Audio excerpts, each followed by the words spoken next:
Good morning again, day 2. So let's carry on from yesterday.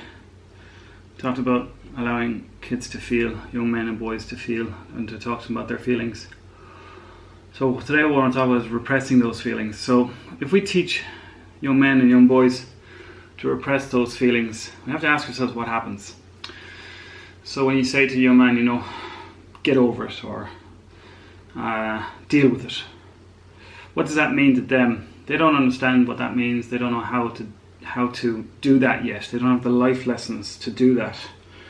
These are things that you will learn as an adult. And when you treat children as adults, there's 2 ways of looking at this. The first is that you should treat children as humans from the day they're born. I can't say that I'm a perfect parent, but it seems to have worked for us that we've always treated her with autonomy. And when she says, I don't want to do something, we don't do it. Even if it means cancelling plans at last minute. And that's just part of being a human. It's part of having free will.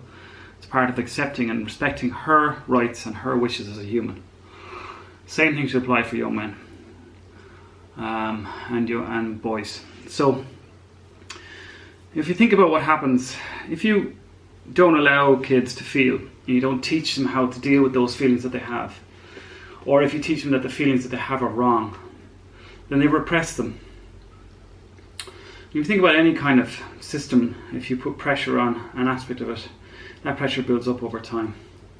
So when we teach our kids to repress their feelings, usually all that's left is anger.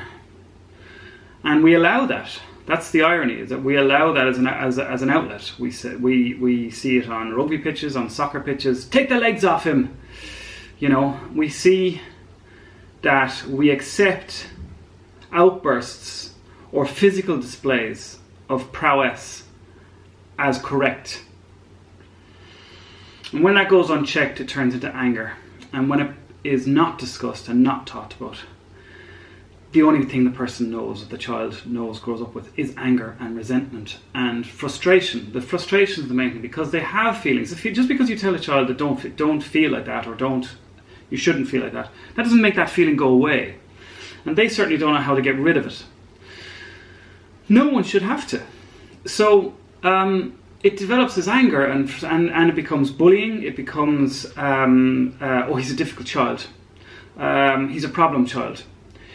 I would suggest if your child's a problem child, the problem starts with you. And you need to address how you have treated that child growing up. You need to address how you've treated that child's feelings. And you need to address whether you have talked to that child about their feelings and help them understand what is going on inside their heart, inside their soul, inside their brain. If you haven't, then the onus falls on you. And it takes so long to fix. It's so much easier to just do it right from the start.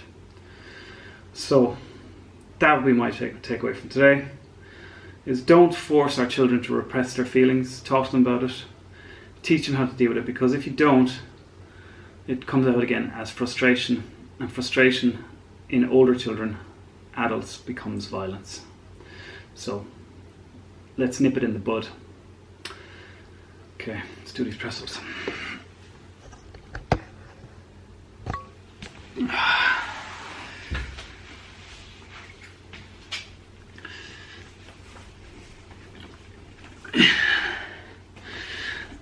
Oh God.